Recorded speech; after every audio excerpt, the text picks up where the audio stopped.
রামু কাকা বলছিলেন যে শিবনারায়ণ বাবুর বাড়িতে নাকি আরো একটা কাজের লোক লাগবে। হ্যাঁ রে, শুনেছি।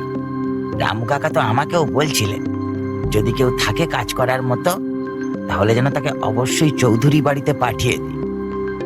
বুঝলি হরি, এখন তো হাতে কোনো কাজ নেই, আর চাষের কাজও তো বন্ধ। তাই ভাবছি যদি 2-4 মাস চৌধুরী বাড়িতে কাজ করি তাহলে হাতে কিছু পয়সা আসবে। কাজ করবি চৌধুরী বাড়িতে? তা ভালো তো, কর না। এবার মনে হচ্ছে তোরও নির্বংশ হওয়ার পালা। নির্বংশ মানে? মানেটা জানি না, তবে গ্রামের লোক বলে ওই শিবনারায়ণ চৌধুরীর বাড়িতে নাকি যে কাজ করে তার বংশ নাকি শেষ হয়ে যায়। আর তাছাড়া তুই দেখ না, শিবনারায়ণ চৌধুরীরও সাতকুলে কেউ নেই, আর তার বাড়িতে যারা কাজ করে রামু কাকা আর মাধবী পিসি, তাদেরও দুজনেরই কেউ নেই। হ্যাঁ রে ভাই, তুই ঠিক কথাই বলছিস। না রে ভাই, আমার দরকার নেই কাজের, আমি বাবা আমার পরিবার নিয়েই ভালো আছি। রতন আর হরি শিবনারায়ণ চৌধুরীর বাড়িতে কাজ করা নিয়ে নিজেদের মধ্যে আলোচনা করছিল। তখন সেখানে উপস্থিত হলেন গ্রামের একজন বয়োজ্যেষ্ঠ মানুষ, নগেন খুড়ো। কিরে, তোরা কি নিয়ে এত আলোচনা করছিস? দেখে তো মনে হচ্ছে খুব গভীর কোনো বিষয় নিয়ে আলোচনা করছিস। হ্যাঁ গো খুড়ো, গম্ভীর বিষয় তো বটেই। আমরা আলোচনা করছি শিবনারায়ণ চৌধুরীকে নিয়ে। ওনার বাড়িতে একটা কাজের লোক লাগবে। রতন বলছিল এখন হাতে কাজকর্ম নেই, তাই ওই চৌধুরী বাড়িতে কাজ করবে। সে কিরে রতন বাবা, এই ভুলটা জীবনেও করিস না। খেতে না পেলেও পেটে গামছা বেঁধে শুয়ে থাকবি বাবা, তবুও কোনোদিন ওই চৌধুরী বাড়িতে কাজ করতে যাস না। না না খুড়ো, হরির কাছে যা শুনলাম তারপর আমার আর দরকার নেই। কিন্তু খুড়ো, একটা কথা বলো, এটা কি সত্যি নাকি শুধুই মানুষের কল্পনা যে ওই বাড়িতে কাজ করে তার নাকি বংশ নির্বংশ হয়ে যায়? কল্পনা নাকি সত্যি সেটা তো জানি না রে, কিন্তু ওই বাড়িতে যারাই কাজ করে জানি না কেন তাদের বংশের আর কেউ বেঁচে নেই। আজ থেকে প্রায় 30 বছর আগে প্রথমে রামুর ছেলেটা জলে ডুবে মারা গেল, আর তার কিছু সময় পর বাড়িতে আগুন লেগে মাতুবির মেয়েটাও মারা যায়। আর তারপর থেকেই গ্রামের লোক বলে যে ওই বাড়িতে কাজ করে তার বংশ নাকি নির্বংশ হয়ে যায়। কিন্তু খুড়ো, ওই বাড়িতে যারা কাজ করে তাদের কথা না হয় বুঝলাম, কিন্তু শিবনারায়ণ বাবুরও তো কোনো বংশধর নেই। বংশধর থাকবে কি করে? শিবুর তো বিয়েই হয়নি, আর ওর একটা দাদা ছিল বটে, কিন্তু একদিন হঠাৎ জানি না কি করে সে মারা গেল। আর তারপর থেকেই শিবনারায়ণের সমৃদ্ধি আর প্রতিপত্তি আরো বাড়তে লাগলো। আর আজ শিবনারায়ণ গ্রামের সব থেকে সমৃদ্ধশালী ব্যক্তি। হ্যাঁ, সে তো বটেই, কিন্তু খুড়ো একটা কথা বলো, শুনেছি চৌধুরী মশাইয়ের বাবার জমি জমা বা দিঘি পুকুর তো বিশেষ কিছুই ছিল না, তাহলে চৌধুরী মশাইয়ের এত অর্থ প্রতিপত্তির উৎস কি? হ্যাঁ খুড়ো, কথাটা কিন্তু রতন ঠিকই বলেছে। আমিও বাবার কাছে এ কথা শুনেছি। তুমিই বলো, আমাদের মতো সাধারণ গ্রামের অর্থের একমাত্র উৎস হলো চাষের ফসল, নয়তো মাছের শিকার। কিন্তু এগুলোর কোনো কিছুই তো শিবনারায়ণ চৌধুরীর বাবার বিশাল কিছু ছিল না। তাহলে এত টাকা ওনার কাছে আসে কোথা থেকে? এই প্রশ্নটা যে শুধু তোদের মনে জেগেছে সেটা নয়, এই প্রশ্নটা গ্রামের প্রায় প্রত্যেকটা মানুষেরই। গ্রামের মানুষের ধারণা শিবনারায়ণের এই অর্থ নাকি তার পাপের পথে রোজগার করা অর্থ। তাই তো যে এই অর্থ ভোগ করে তারই নাকি বংশ নির্বংশ হয়ে যায়। আর এই কারণেই গ্রামের কেউ তার বাড়িতে কাজ করতে চায় না। তারা যখন নিজেদের মধ্যে শিবনারায়ণ চৌধুরীর অর্থ আর প্রতিপত্তির উৎস কি এই নিয়ে আলোচনা করছিল, তখন হঠাৎ কেউ তাদের উদ্দেশ্যে বলে উঠল, বলছিলাম মহাশয়রা, এখানে শিবনারায়ণ চৌধুরীর বাড়িটা কোথায়? যদি একটু বলেন তাহলে খুব উপকার হয়। শিবনারায়ণ চৌধুরীর বাড়ির ঠিকানা খুঁজছো? তা বাবা তুমি কে, আর কোথা থেকে আসছো? আগে আমার নাম প্রতাপ, আমি পাশের গ্রাম থেকে আসছি। শুনেছি যে ওনার বাড়িতে নাকি একজনের কাজের লোক লাগবে, তাই আমি ওনার বাড়িতে যাচ্ছি। তা বাবা তুমি কি সব জেনে শুনেই কাজ করতে যাচ্ছ, নাকি কিছুই জানো না? সব জেনে শুনে মানে? আরে বাবা, ওই বাড়িতে যে কাজ করে তার বংশ নির্বংশ হয়ে যায়। ওই পাপের পথে উপার্জিত অর্থ যে গ্রহণ করে তার কপালে আর পরিবারের সুখ সয় না বাবা। তাই বলছি, কাজ করতে যাবার আগে একবার ভালো করে ভেবে নিও। পরিবার? জন্ম থেকেই যে বাবার মুখ দেখিনি, জন্মের পর যে তার মাকেও হারিয়েছে, গ্রামের লোকের দয়ায় যে বড় হয়েছে, তার আবার পরিবার কোথায় বাবু, যে হারানোর ভয় থাকবে? আর তাছাড়া এসব কুসংস্কারও তো হতে পারে বাবু। তা বাবা, আমাদের তোমাকে জানানো কর্তব্য ছিল, তাই জানালাম। এবার তোমার যেটা ঠিক মনে হয়।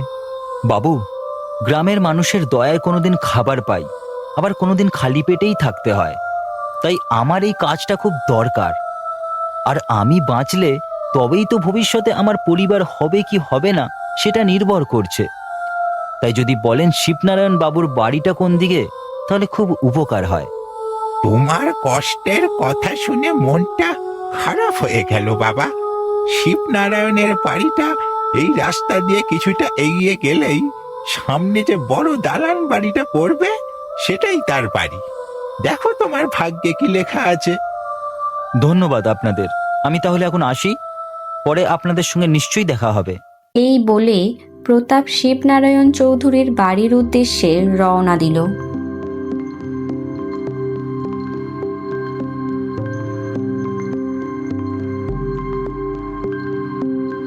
বলছিলাম কি, এটাই কি শিবনারায়ণ বাবুর বাড়ি? হ্যাঁ গো বাবা, এটাই শিবনারায়ণ চৌধুরীর বাড়ি। তা তুমি কে বাবা? তোমাকে তো ঠিক চিনলাম না। আমি প্রতাপ, আমি পাশের গ্রামেই থাকতাম। এখানে একটা কাজের লোক লাগবে শুনেছি, তাই কাজের খোঁজেই এখানে এসেছি। আচ্ছা, তা বেশ। তবে চলো বাবুর কাছেই চলো, উনি তোমার সাথে কথা বলবেন।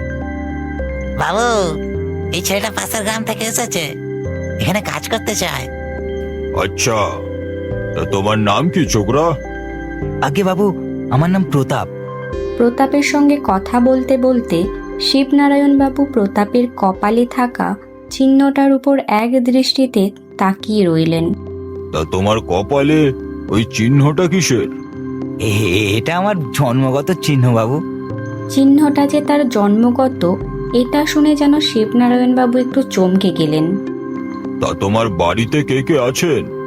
কারণ এখানে কাজ করতে হলে কিন্তু তোমাকে এখানেই থেকে কাজ করতে হবে, প্রতিদিন বাড়ি যাব বললে হবে না। আমার আমার কেউ নেই বাবু। জন্মের পর থেকেই কোনোদিন বাবাকে দেখিনি, আর মাকেও সেই ছোটবেলাতেই হারিয়েছি। এক প্রকার অনাথই বলতে পারেন আমাকে বাবু।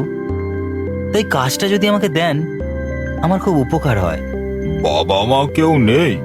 তা ছোকরা, তোমার বাবা মায়ের নাম কি? মায়ের নাম সরলা, আর বাবার কথা মাকে জিজ্ঞাসা করলে বলতো সেই আমার মা, সেই আমার বাবা। তাই বাবু, বাবার নাম আমি ঠিক জানি না। সরলা? আচ্ছা ঠিক আছে, তুমি আজ থেকে এখানেই থাকো। আর রামু কাকা, তুমি ওকে সব কাজকর্ম বুঝিয়ে দাও। প্রতাপের মুখে সরলার নাম শুনে যেন শিবনারায়ণবাবুর চোখে মুখে কোনো এক বেদনার ছাপ ফুটে উঠল। এইভাবেই প্রায় 6 মাস কেটে গেল। একদিন সকালে শিবনারায়ণবাবু প্রতাপকে বললেন, শোনো প্রতাপ, আমার এই বিশাল সম্পত্তি দেখাশোনা করার জন্য আমার কোনো বংশধর বা উত্তরাধিকারী নেই। তাই আমি চাই তোমাকে আমার উত্তরাধিকারী হিসেবে নিযুক্ত করতে। কিন্তু বাবু, আমি তো এমনিতেই সবকিছুর ভালোভাবেই দেখাশোনা করি, এর জন্য আবার আমাকে নতুন করে উত্তরাধিকারী নিযুক্ত করার কি দরকার? তুমি বোধহয় আমার কথাটা ঠিক বুঝতে পারোনি প্রতাপ। আমি তোমাকে আমার দত্তক পুত্র হিসেবে স্বীকৃতি দিতে চাই, কারণ আমি না থাকলে আমার এই বিশাল সম্পত্তির দাবিদার যে কোথা থেকে উড়ে আসবে সেটা তুমিও বুঝতে পারবে না। তাই আমি থাকাকালীন তোমাকে আমার উত্তরাধিকারী হিসেবে নিযুক্ত করতে চাই। কি বলো রামু কাকা? আপনি একদম ঠিক কথাই বলেছেন বাবু। আর বাবা প্রতাপ, আমারও মনে হয় তোমার এই প্রস্তাবে রাজি হয়ে যাওয়া উচিত। আচ্ছা, আপনারা যখন চাইছেন তখন তাই হোক। এরপর গ্রামের সকলের কাছে প্রতাপ এখন একমাত্র আলোচনার বিষয়। এমনই একদিন সকালে প্রতাপের সঙ্গে রাস্তায় হরি আর রতনের দেখা হয়। ভাই প্রতাপ, এখন তো তোমার ভাগ্য খুলে গেছে গো। তা ভাই, হঠাৎ বড় লোকের ছেলে হয়ে আমাদের মতো গরিবদের যেন ভুলে যাও না ভাই। আরে হরি, প্রতাপ বলছিস কি রে? প্রতাপ বাবু বল।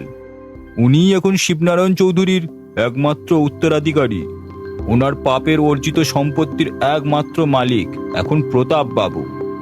প্রতাপ কোনো উত্তর না দিয়েই সেখান থেকে চলে যায়, কিন্তু তার মনেও এখন এই প্রশ্নটা মাঝে মধ্যেই উকি দেয়, শিবনারায়ণ চৌধুরীর এত সম্পত্তির উৎস কি?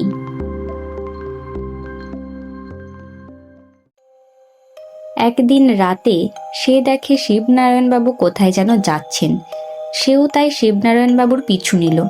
পথে কিছু বিপদ হতে পারে এই আশঙ্কায় প্রতাপ তার সঙ্গে একটা বল্লমও নিয়ে নিল।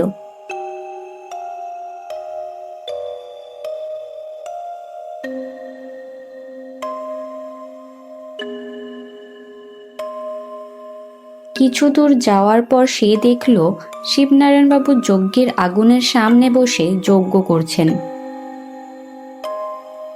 এবং ঠিক তার কিছুক্ষণ পরই সে দেখে একটা ছায়ামূর্তি অস্ত্র হাতে শিবনারায়ণবাবুর দিকে এগিয়ে যাচ্ছে, যেন সে শিবনারায়ণবাবুকে আঘাত করতে চায়।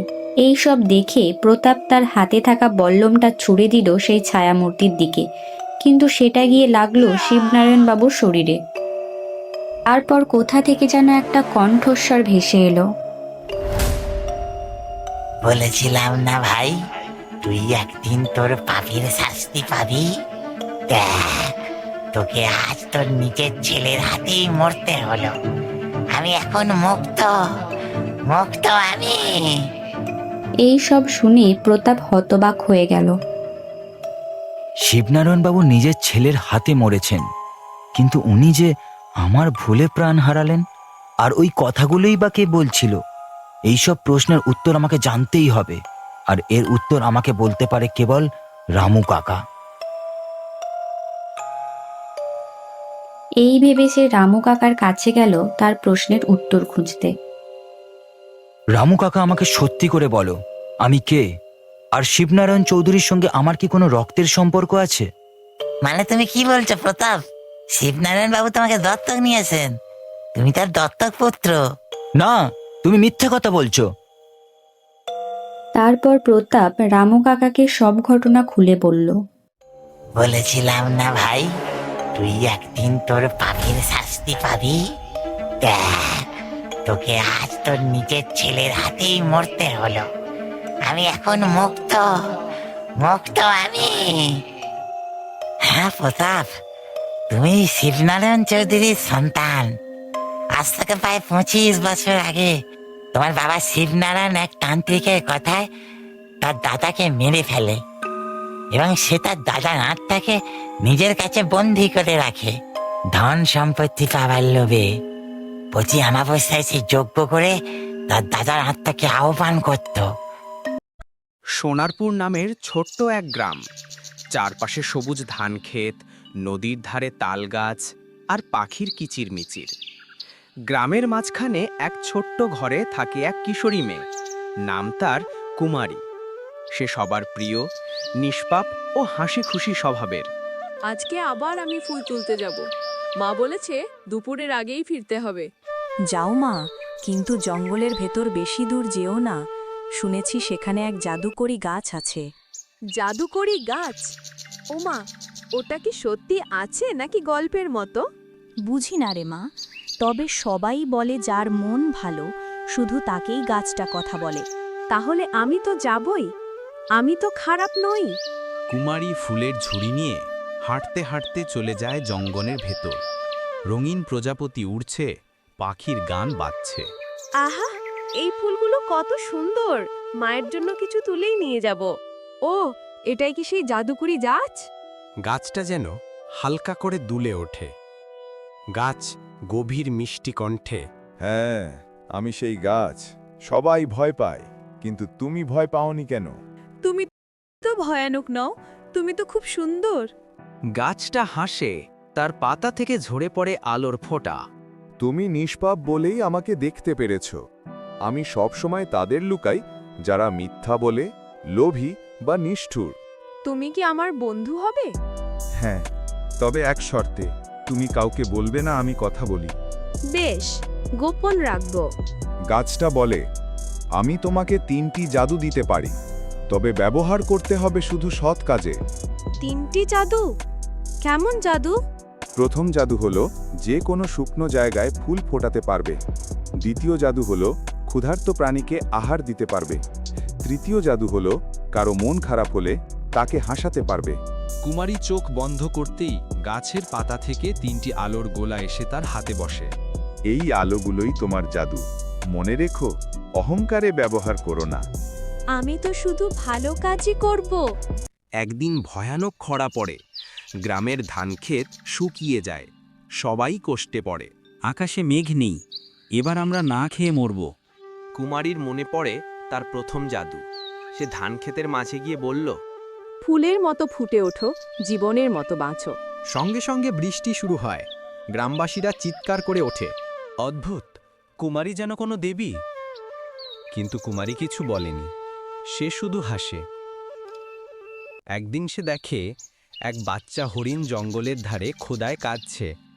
তার দ্বিতীয় জাদু মনে পড়ে যায়। হরিণ ছানা, কাঁদো না, দেখো খাবার আসছে। তার হাত থেকে আলো বেরিয়ে ঘাসের মাঠে ছড়িয়ে পড়ে। সঙ্গে সঙ্গে ঘাসে গজিয়ে ওঠে মিষ্টি ফল আর ফুল। তুমি কে দিদি? তুমি কি পড়ি? না, আমি শুধু তোমার বন্ধু।